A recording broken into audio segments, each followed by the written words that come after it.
사도행전 19장 10절 한 절 같이 보겠습니다. 두 해 동안 이같이 하니 아시아에 사는 자는 유대인이나 헬라인이나 다 주의 말씀을 듣더라. 아멘. 많이 보고 싶었습니다. 아무도 보고 싶었던 분이 안 계신 것 같은데. 예. 한 3년 전에 우리 그 아파트에서 예배 드릴 때 그때 한번 저희 가족들 처음으로 이제 한국 나와서 우리 예배를 참석을 했었습니다. 그때 뵙고 3년이 지났습니다. 많이 보고 싶었습니다. 근데 마스크를 쓰고 계셔가지고 누가 누군지 모르겠어요. 오늘 우리 예수 그리스도의 부활을 기념하는 예배로 드렸습니다. 또 전 세계 우리 특별히 우리 한국 교회들이 또 새벽부터 온종일 우리 예수 그리스도의 부활을 기념하는 예배를 함께 드렸습니다. 예수님께서 부활하신 이후에 주신 말씀을 부활 메시지라고 하지 않습니까? 부활 이후에 주신 메시지가 모든 족속으로 제자를 삼으라고 말씀하셨고, 부활 이후에 하신 말씀이 땅끝까지 증인되리라고 말씀하셨고, 부활 이후에 주신 말씀이 내 어린 양을 먹이라고 말씀을 하셨습니다. 부활로 끝난 게 아니고 부활 이후에 제자들 찾아오셔서 하신 언약이죠. 이것을 지상 명령이라고도 하기도 합니다. 그런데 사실 우리가 그리스도를 만나고 나면 전도와 선교는 지상 명령이라기보다는 당연한 삶이라고 생각을 합니다. 왜냐하면 흑암 가운데 있던 저희가 하나님의 자녀가 되었고, 지옥 배경 속에 있던 저희가 천국 배경으로 살아갈 수밖에 없고, 마귀의 자녀였던 우리가 하나님의 자녀로 살아가지 않습니까? 그렇다면 이 복음은 우리가 전해도 되고 안 전해도 되고 이게 아닙니다. 복음 전하는 것은 당연한 것입니다. 왜 저와 여러분들이 복음을 전하지 않으면 안 되느냐? 로마서 10장 14절 말씀 보면 이렇게 기록되어 있어요. 로마서 10장 14절 말씀 보면 그런즉 그들이 믿지 아니하는 일을 어찌 부르리요? 듣지도 못한 일을 어찌 믿으리요?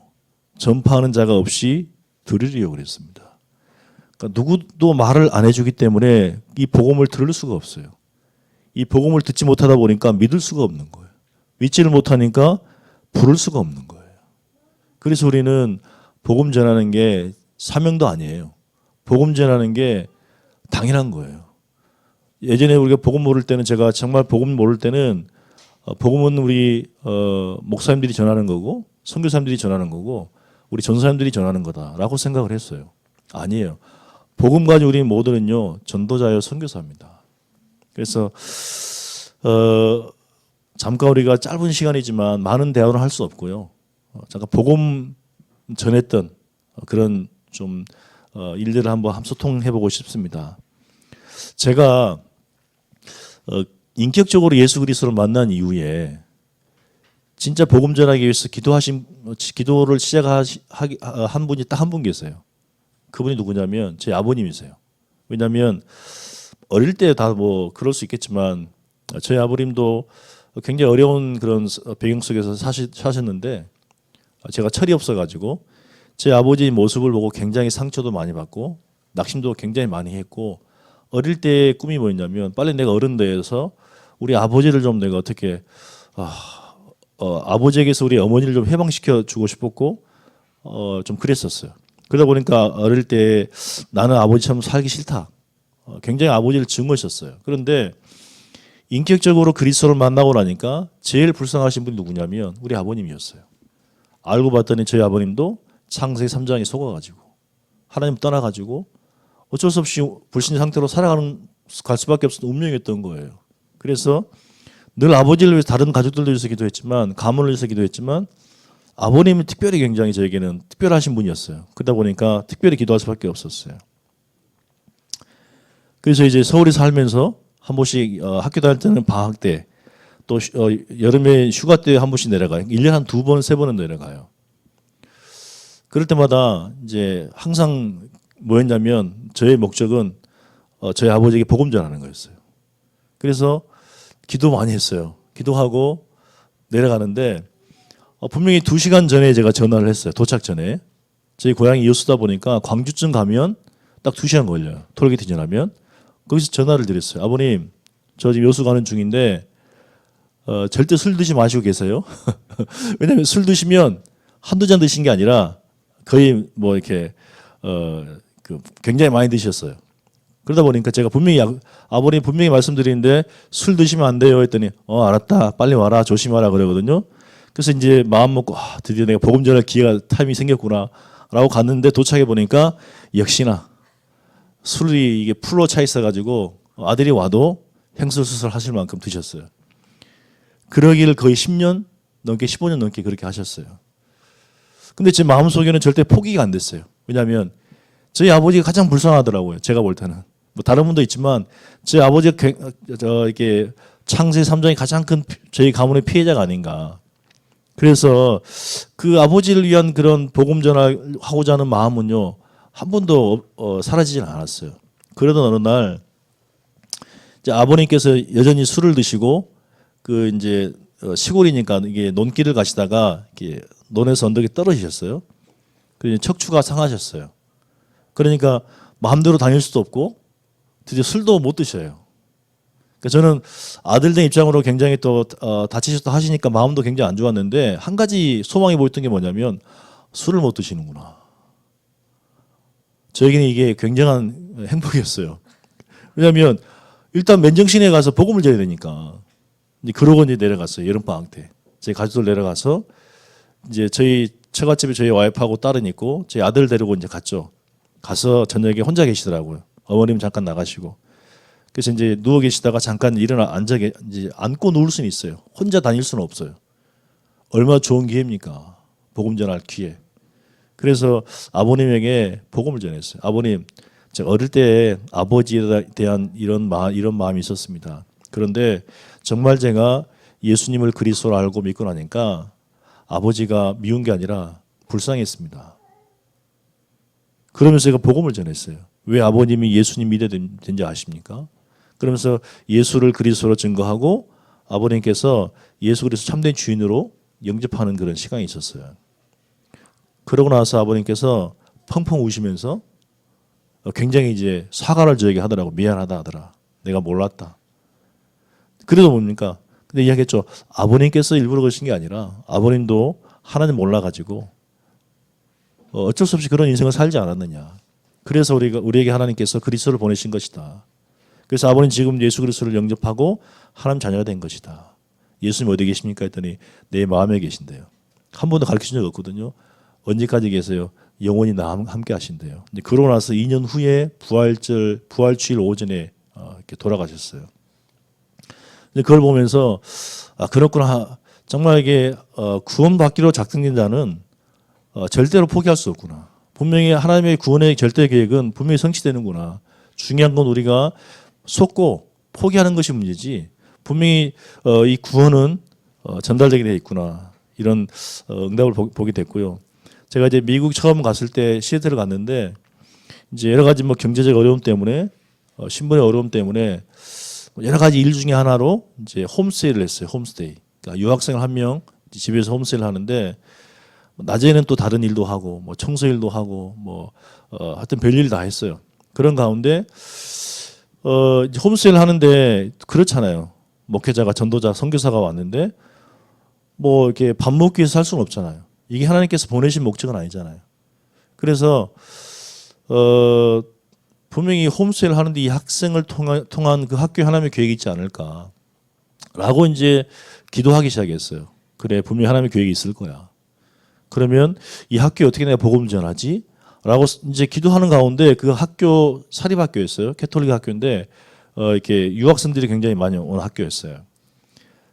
그래서 여기에 이제 보니까 학교 앞에 한국 분들이 하시는 식당이 있더라고요. 거기에 이제 유학생들이 계속 가서 점심도 먹고 아침 저녁도 먹고 하는 거예요. 그래서 제가 찾아갔죠.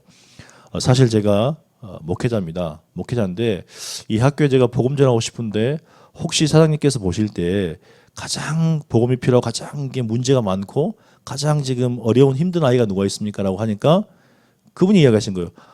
저도 집사입니다라고 하시는 거예요. 그래서 이제 이야기해 보니까 가장 지금 시급한 아이가 별명이 부산갈매기예요. 부산에서 온 유학생인데 굉장히 틱장애도 있고 이게 굉장히 이게 뭐라죠 상처도 많고 하여튼 그래요. 종합적인 종합병원이었어요. 영적으로도 그렇고.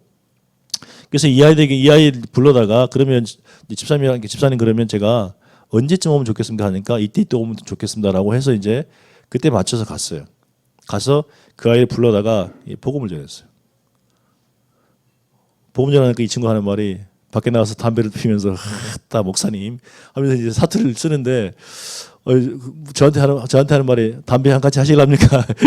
내가 담배 끊은 지 오래됐다 했는데 이제 그렇게 해서 그 아이를 통해서 그 학교 안에 이제 또 돌벽이 심한 아이들 그리고 어떤 아이는 정말 귀신과 대화하는 아이가 있더라고. 눈을 감아도 귀신이 보이고 귀신과 대화하고 그러면서 경찰되어서 아버지를 죽이는 그런 인생의 목적을 가졌던 아이들. 그러니까 수많은 아이들을 만났어요. 막 우울증에 시달리는 아이들. 대부분 다 어릴 때 유학 온 아이들 보면 대부분 다 한 7, 80% 정도는 우울증을 가지고 있습니다. 그래서 우리 후대들 보면 유학 가려고 막 이렇게 하는 아이들 우리 후대들 있잖아요. 정말 복음 가지고 분명한 인생 중요한 언약과 자기의 전문성이 찾지 못할 경우에는 유학을 안 가는 게 좋아요. 분명히 때가 있거든요. 너무 유학을 가도 일찍 가는 것보다는 대학교 다니면서 자기 전문성을 찾고 공부해도 이유를 분명한 분야가 있을 때 하는 게 굉장히 도움이 되는 것 같아요. 제가 유학생들 지켜보니까 그렇게 해서 이제 집에서 이제 매주마다 우리 그 학생들 같이 예배하고 현장에서 계속 말씀도 하고 그러다 제가 이제 달라스로 이사를 오게 됐어요. 이사를 왔는데 할 게 없어요. 오니까 이렇게 이제 중직자 한 부부 이제 두 분을 대상으로 같이 이제 예배를 시작하고 사역을 시작하는데 할 게 없잖아요. 이분들이 이제 식당 일하니까 주일날 한 번 예배 보는 것도 굉장히 힘드시더라고요. 그래서 뭐 했냐면 이제 저희 아들이 있어가지고 매주 이제 하이스쿨 때죠. 금요일 수업 마치고 나면 할 게 없잖아요. 그래서 야 우리 기도하면 야 그러지 말고 우리가 복음 전해야 되지 않겠냐? 그래서 저희 아들하고 또 이제 그 저스틴이라는 우리 또 친구가 있었어요. 같이 그래서 이제 신앙사는 친구이기 때문에 같이 우리 그러면 할 거 없는데 그거 하자. 매주 금요일마다 학교 끝나고 나서 친구들 초청하자. 초청해서 우리가 복음 전하자라고 해서 이제 매주마다 이게 한 3년 정도 진행된 거예요. 3년. 그러니까 하이스쿨이 사실은 4년이거든요. 4년인데 거의 3년 정도는 지속했는데 그러다 보니까 매주 새로운 아이들이 오는 거예요. 어떤 아이들은 불신자 아이들도 오고 어떤 아이들은 교회는 다니는데 확신도 없고 자기가 왜 예수 믿는지 모르겠고 어쩔 수 없는 이제 교회 가는 그런 아이들 있잖아요. 이런 아이들이 와요. 어떤 아이들은 또 가정의 어려움 때문에 막 굉장히 힘든 아이들도 있고 어떤 아이는 그 엄마의 그 뭡니까 이게 그 기대감이 있잖아요. 우리 아들은 공부를 잘해야 돼. 그러니까 밤낮 주워 패는 거예요. 주워 패고 협박도 하고 이런 부모도 있더라고요. 그러니까 굉장히 시달리는 아이들도 많아요. 이렇게 해서 이제 하다 보니까 한두 명 하다 보니까 어느새 뭐 15명, 20명, 30명까지. 결국 이제 한 가지 아쉬운 거는 이 아이들이 졸업하기 전에 그 제자 사역을 좀 했어야 되는데 잘 못했던 부분. 굉장히 아쉽더라고요. 그러다 보니까 또 이 미국 현장에 보면 사실은 이게 저는 몰랐어요. 어느 날 보니까 교회 랩런트 한두 명이 예배가 안 돼요. 그래서 물어봤어요. 우리 후대가 야, 왜 이 아이가 예배 요즘 빠진다 했더니 저는 그냥 한번 흘러봤어요. 야, 혹시 이 아이 마약하냐 했더니 어떻게 아세요? 라고 이제 하면서 갑자기 놀라는 거예요. 우리 이제 아들도 그렇고 친구도 그렇고. 알고 봤더니 대부분 아이들이 다 어릴 때부터 마약을 하는 거예요. 초등학교 때부터 마약을 주고 사고 팔고 저는 다른 동네 아이들 이야기인 줄 알았어요. 우리 자녀들이 다니고 있는 학교 현장이었고 살고 있는 그런 동네였어요. 그러니까 어떻게 보면 미국 현장이 마약이 이미 오픈되어 있는 상황이에요. 초등학교 때부터. 그래서 본격적으로 언제부터 본격적으로 하냐면 고등학교 졸업 전부터 해서 대학 가면 이제 청년들이 대학생 때 가면 뭐 하냐면 주말 되면 이제 기숙사 생활 하잖아요. 학교 끝나면 이제 주말마다 파티를 해요. 무슨 파티 하냐면 술 파티, 마약 파티를 해요. 매주마다 해요. 그러면 그 아이들이 이제 서로 사회생활 한다고 해서 같이 이제 팀이 있잖아요. 그러다 보면 술 파티, 마약 파티, 또 이렇게 음란 파티 이 굉장히 심해요. 그러면 이 아이들이 대학 가면 대부분 다 무너져 버리더라고요. 복음으로 이미 예방 주사를 놓고 복음으로 어느 정도 성장했다 생각하는데 미현장 대학 가면 대부분 다 아이들이 무너지는 거예요. 신앙이 안 되는 거예요. 또 한 분은 이제 우리 굉장히 목사님도 기타를 잘 치시는데 저희 아들은 조금 더 잘 쳐요. 조금 더. 우리 또 한 목사님 또 저한테 뭐라 할 수 있는데 목사님보다 조금 더 잘 쳐요. 할렐루야. 아침에 오면서 보니까 예전 같지 않더라고 목사님이. 굉장히 복음적이고 굉장히 목회자다운 그런 그 영성을 가지고 계시더라고요. 예전에 둘이 많이 서로 이게 싸운 게 아니고 서로 놀리고 약 올리고 막 서로 그랬거든요. 근데 주로 누가 이기냐? 한 목사님이 항상 이겼어요. 저는 한참 있다가 뒤통수 맞고 제가 항상 먼저 사과해야 되고 사과 안 하면 계속 끝까지 저를 이게 항상 했기 때문에 굉장히 또 가깝죠. 제 아들이 이제 하이스쿨 가면서 이제 그 교회에서 이제 찬양인도 하라고 이름을 예찬이로 지은 이유가 예수님을 마음껏 찬양하라고 해서 예찬이를 지었거든요. 그래서 이제 기타를 하나 배워봐라. 그래서 기타를 새 걸 하려고 하니까 이제 비싸서 중고 살려고 이제 그 한해 요사태를 보니까 그냥 좋은 가게에 나온 게 있어서 이제 연락해 보니까 크리스천 대학원 그 박사학위 과정을 받는 그 학교였어요. 그래서 보니까 이 친구도 보니까 이제 어느 교회에서 찬양 사역하는 이제 사역자더라고요. 그래서 제가 찾아갔죠. 가서 이제 기타는 보지도 않고 이곳이 보니까 하나님께서 왜 전사님을 이 학교에 보냈을까? 분명히 복음 들을 수 있는 복음이 필요한 그런 사람도 있지 않겠냐라고 이제 이야기를 했어요. 그러고 나서 그럼 우리가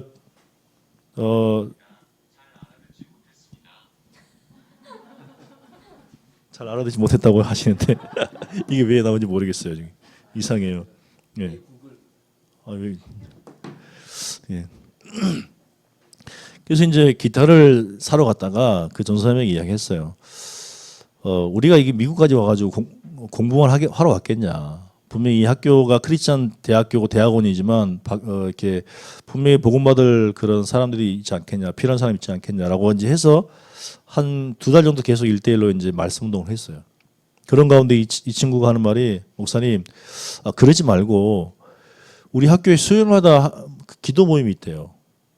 그래서 자기가 한번 조인을 해보겠대요. 그 기도 모임 오면 이제 아무래도 더 이렇게 우리가 복음 전하기도 도움이 될 것 같다고 해서 이제 수요일마다 이제 매주 기도 모임 있는 곳에 저를 이제 조인을 해줬어요.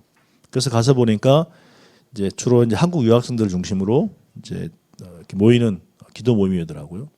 그래서 이제 가서 이야기하고 또 구원의 길을 제시했죠. 처음부터. 그러면서 이제 조금씩 복음 전하면서 하다 보니까 어떤 분들이 계시냐면 유학원 전도사님 사모님이 계신데 굉장히 우울증에 시달리신 분이 계셨어요. 굉장히 우울증에 시달려가지고 그때 복음 듣고 이분도 어느 날 복음 안에서 또 치유가 되기도 하고 또 어떤 분들은 이제 박사학위 과정 받으려고 인천에서 뭐 중학교, 고등학교 선생님 하던 분들이 수학 선생님, 역사 선생님 이런 분들 오셔가지고 또 같이 거기서 또 이제 복음 듣기도 하고 심지어는 이제 보니까 다민족들이 많잖아요 해외는. 그래서 그러지 말고 혹시 우리 다민족 중에 같이 모임에 참여할 수 있는 분들 초청해봐라. 우리 같이 복음 전해야 되지 않겠냐. 라고 해서 이제 초청을 하다 보니까 어느새 한국 학생 절반, 이렇게 다민족이 절반 되는 거예요. 그래서 통역으로 같이 메시지하고 예배하고 기도하고 또 전도하고 이제 그렇게 되더라고요. 한 번은 제가 이제 우리 한 목사님한테 항상 제가 감사한 게 뭐냐면 가장 힘들 때 사실 소통을 많이 했어요. 예. 가깝기도 하지만 요즘은 목사님이 사역 때문에 바쁘다고 저하고 연락도 안 하시고 제가 연락을 해야 한 번씩 뭐 답장 주고 그래요. 그래서 근데 예전에는 그래도 굉장히 소통도 많이 하고 또 서로 기도 제목 있으면 기도 제목 나누고 그랬었어요. 그때 이제 한참 힘들 때 언제였냐면 뭐 경제는 어차피 이제 주어진 대로 살면 되는 것이고 신분이 해결 안 되니까 아이들이 대학 가는데 굉장히 어려움이 있더라고요. 그것 때문에 이제 한 목사님하고 한 목사님 새벽 기도를 한국 시간으로 하고 저희 미국 시간은 오후 2시인가 됐었어요. 그때가 2시 3시. 그러니까 그때 시간 맞춰서 이제 한 목사님 이제 저는 새벽 기도인지 모르겠어요. 같이 하여튼 영상으로 기도회를 했었어요. 전화 통화하면서 했던 것 같아요. 그러다가 이제 뭐 저희 이제 영주권을 두고 계속 기도 같이 했어요.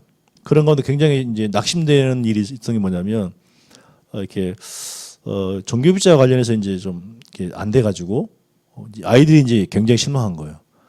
자기는 대학도 가야 되고 의대도 가야 되는데 그렇게 해서 뭐였냐면 이제 그 취업 영주권을 알아보게 됐어요. 그러니까 일을 이렇게 직장에 정식적으로 취업하면서 영주권을 받는 거죠.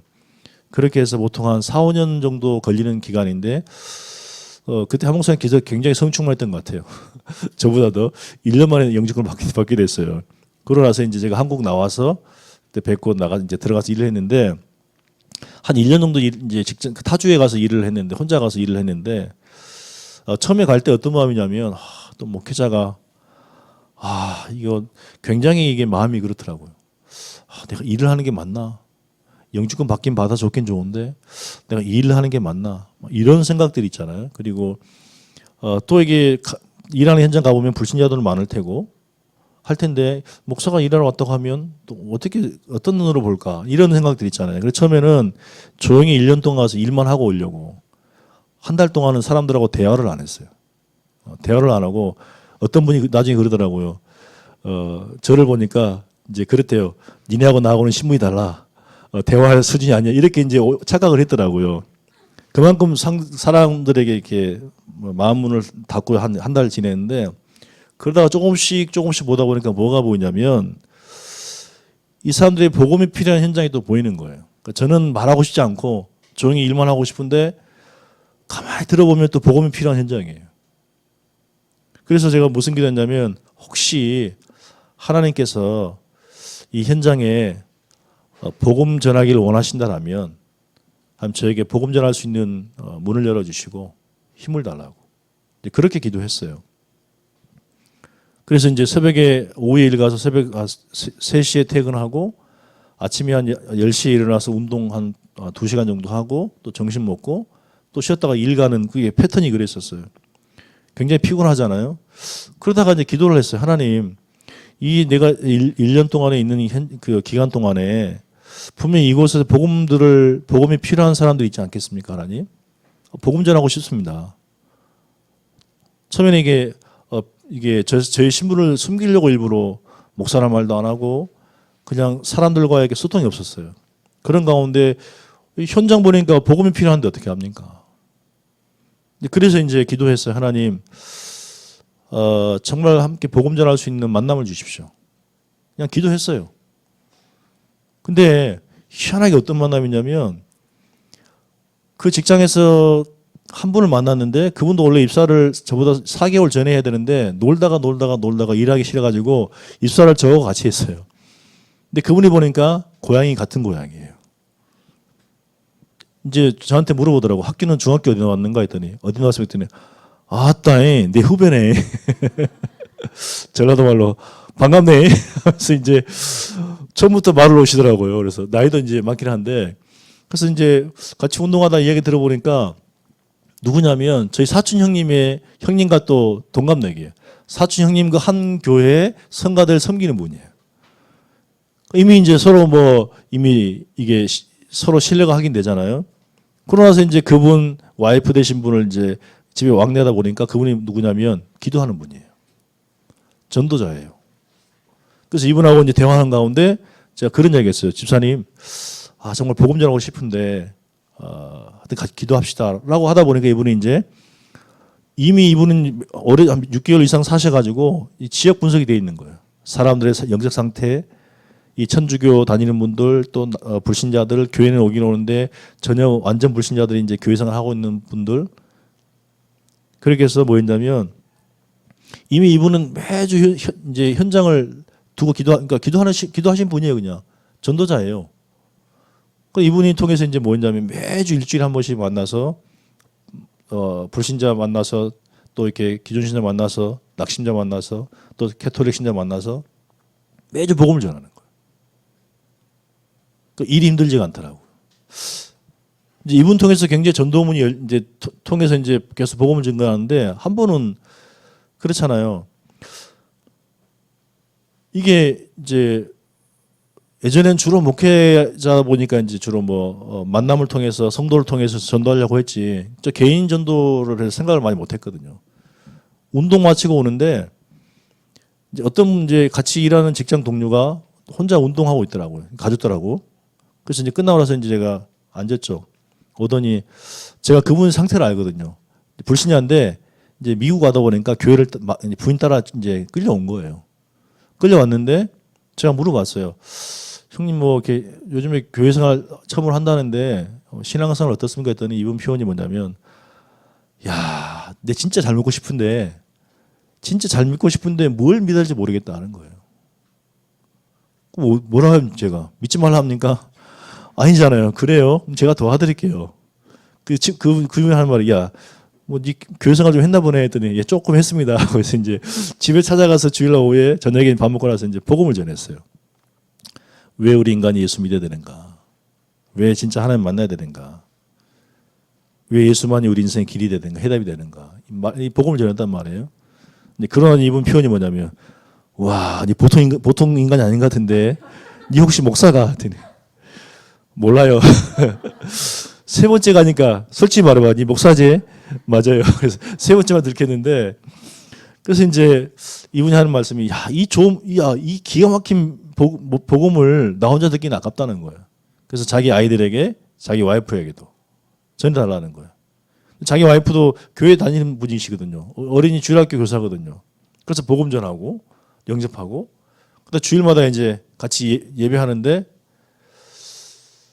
이분이 은혜 받고 나니까 자기가 친하게 지내는 후배가 있대요. 청년인데 다른 아파트 사는데 이분은 주간반이에요. 그러다 보니까 만날 길이 없죠. 그래서 이 청년을 이제 이게 아파트에 찾아가서 이 복음을 전해. 초청해서 복음을 전했고 복음 전하니까 이 또 청년이 하는 말이 저한테 삼촌이에요, 삼촌. 그러니까 저라고 한 번도 저를 목사라고 부르는 사람이 없어요. 다 오남 씨, 뭐 이렇게 삼촌, 뭐 야. 그 처음에 굉장히 기분 나쁘더라고요. 나는 목사를 알고 있음에도 불구하고 오남 씨, 삼촌, 뭐 이런 거예요. 그래서 어쨌든 뭐 제가 거기서 뭐 목회하는 게 아니니까 좋습니다. 그래서 이제 복음 전하는데 이 자매가 삼촌, 우리 같이 일하는 주간반에 일하는 이 오빠가 있는데 이 오빠가 나이도 30대 초반이에요. 뭐 한국에서 뭐 이래저래 해서 어려움 당해서 왔는데 이 오빠 굉장히 우울증이 있어요. 그래서 복음 좀 전해주세요. 그럼 어떻게 합니까? 복음 전하는데 그래서 아파트 가서 이제 복음 전하고 있는데 한참 영접하고 이제 기도 제목 적어주고 이제 양육하고 있는데 같이 야간반에 일하는 어떤 그 누님이 지나가면서 저한테 이제 그 아파트 오피스에 볼 일 있나 봐요. 부르더니 오남 씨 뭐해? 뭐 하긴요. 복음 전하죠. 복음이 뭔데? 궁금하세요? 일로 와보세요. 같이 복음 전하고 이렇게 해서 일하는 동안에 어쨌든 기회 있는 동안에 기도했던 분들은 대부분 다 복음 전했던 것 같아요.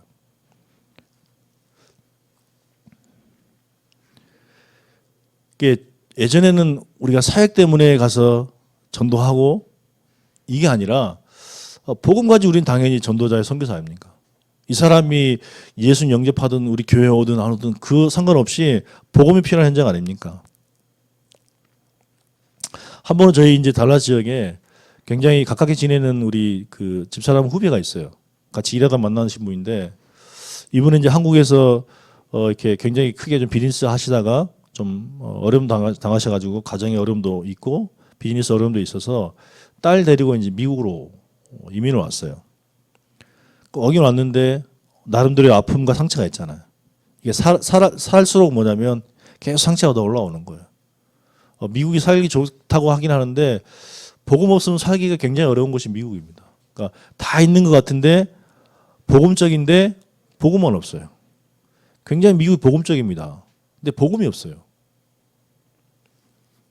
그러니까 이분이 이제 이렇게 너무 힘드니까 음독 자살을 하는 거예요. 그러니까 술에다가 이렇게 수면제 있잖아요. 수면제를 막 몇십 알 넣어서 이렇게 먹고 자살하려고.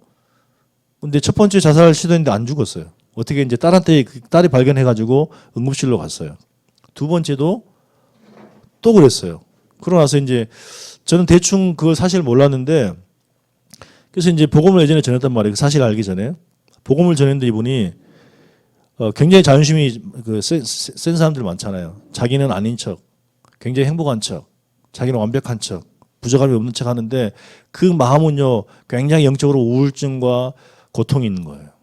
그래서 처음에 이분 복음을 전했단 말이에요. 복음 전하니까 이분이 다 듣더니 분위기는 굉장히 예수님 당장 영접할 것 같은 그런 분위기 있잖아요. 예수님 영접합시더니 싫어요. 왜요? 지금은 싫어요. 왜요? 지금 너무 힘들어서 지금은 이 모습으로 예수 믿기 싫어요. 자기 이제 표현을 빌리자면 자기는 좀 더 행복할 때 예수 믿고 싶다는 거예요. 어려움 없을 때. 그러진 않잖아요. 근데 이분이 결국은 예수 영접을 거부하더라고요. 야, 이런 분도 봤어요. 그러나서 어느 날 있더니 이제 본인이 그런 어려움 당하다 보니까 갑자기 전화가 왔어요. 만났어요. 목사님 저희 딸이랑 같이 예배 드리러 가도 돼요? 누가 오지 말라 그랬어요? 예수 믿으라고. 어느 날 그러더라고요. 예전에는 막 전도하려고 선교하려고 막 몸부림치는데 근데 중요한 거는 이게 영적 상태가요. 전도하고 선교할 수 있는 그런 상태가 안 될 때가 있었어요.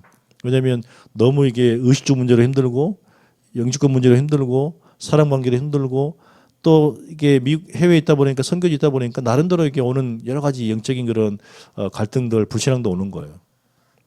어느 날 뭐 영적 서밋 자리에 있다 보니까 늘 뭐 환경도 지금 나의 배경도 어떤 눈에 보이는 게 중요한 게 아니라 지금 내가 복음 누리는 게 중요한 거 아닙니까? 그래서 늘 우리 요셉도 그랬다 우리도 누리라 아니라 바로 내가 그 요셉의 자리에 있는 거예요. 예. 광야의 자리에 있고 그 속에서 뭐 했느냐 그냥 예배하고 주님 바라보고 그리스도 누리고 아침에 눈 뜨면 저녁에 눈 감을 때 이스라엘 백성이 광야길 가는 중에 하나님께서 주신 내용이 원하는 게 딱 하나 있었잖아요. 그 예배였어요. 예배.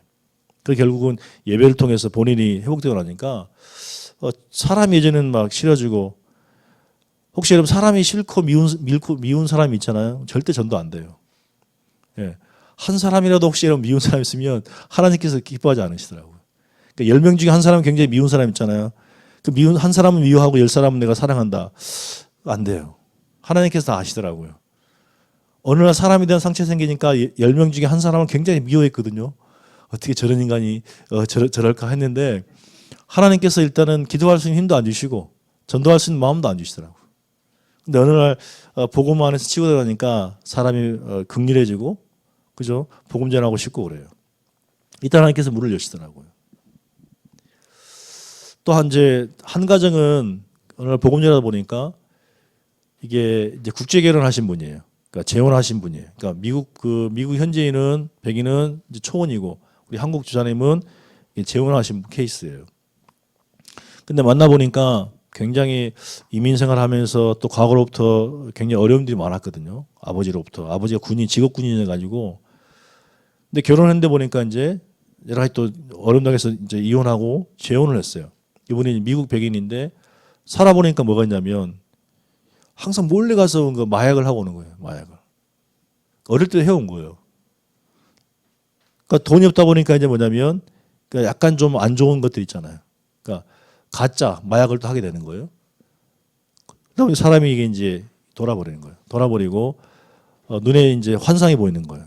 그래서 집에 있는 그 낫인가요? 왜 집에다가 낫을 걸었는지 몰라.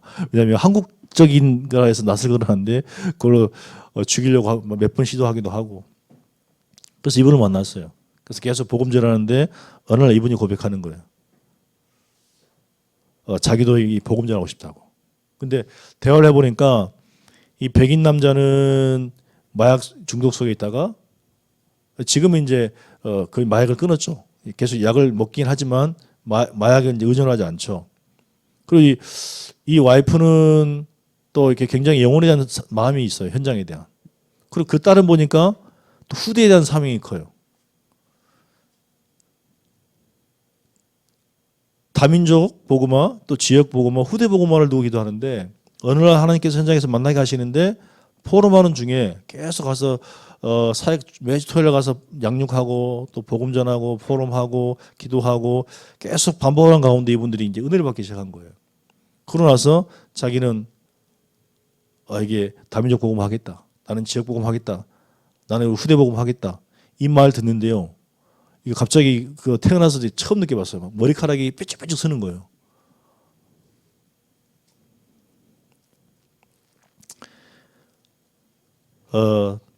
이게 뭐 많은 이렇게 시간 갖지 못하지만 대충 이렇게 이제 현장에서 있었던 좀 내용을 말씀드리면서요.